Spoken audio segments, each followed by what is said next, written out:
కొంత గూగుల్ మనం చేసేసుకున్న తర్వాత మన హ్యూమన్ నాలెడ్జ్ కొంత అప్లై చేసి రెండు క్లబ్ చేసి చాట్ జీపీటీలో కనుక బెస్ట్గా సెర్చ్ చేస్తే మనకున్న కంటెంట్ ఏదైతే కావాలో అది బెస్ట్ అవుట్పుట్ ఇస్తుందని చెప్పేసి చెప్పొచ్చు. ఎగ్జాక్ట్లీ అండి. ఎందుకంటే ఇప్పుడు కంటెంట్ జనరేషన్కి మీడియా వాళ్ళైనా ఈవెన్ మా టీంలో కూడా నేనే చెప్తున్నా మన వీడియో పరంగా జెన్జీ ఎవరైనా చాట్ జీపీటీ బాగా వాడే వాళ్ళు ఉంటే Code9లోనే ఆపర్చునిటీస్ ఉన్నాయి. అంటే మేమే హైర్ చేసుకుంటాం. ఎందుకంటే ఇప్పుడు జెన్జీ వాళ్ళ టాలెంట్ ఎలా అంటే వాళ్ళకి అన్ని తెలుసు ఎలా యూజ్ చేయాలో, ఒక రీల్ ఎలా తీయాలి, చాట్ జీపీటీ కానీ గిబ్లీ వర్షన్స్ ఎలా క్రియేట్ చేయాలి, అలాంటి వాళ్ళే యూజ్ చేయగలుగుతారు. సో కంటెంట్ జనరేషన్కి ఏలో చాలా రోల్స్ ఉన్నాయి. ఈవెన్ Code9లో కూడా ఆపర్చునిటీస్ ఉన్నాయి. సో ఈ వీడియో చూస్తున్న ఫ్రెషర్ ఎవరైనా కూడా వాళ్ళకి ప్యాషన్ ఉంటే కంపల్సరీ Code9లో ఆపర్చునిటీ ఉంది.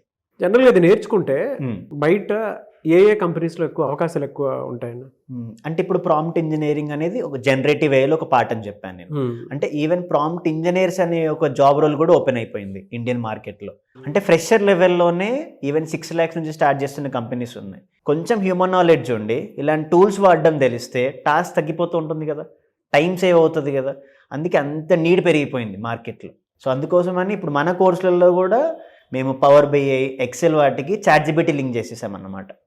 అంటే ఒక స్టూడెంట్కి ఇవి యూజ్ చేయడంతో పాటు ఆ ప్రాబ్లమ్ సాల్వింగ్ అప్రోచ్ తెలుస్తూ ఉంటుంది. అలా కోర్సులో కూడా ఎంబెడ్ చేసేసాం మనం ఇప్పుడు.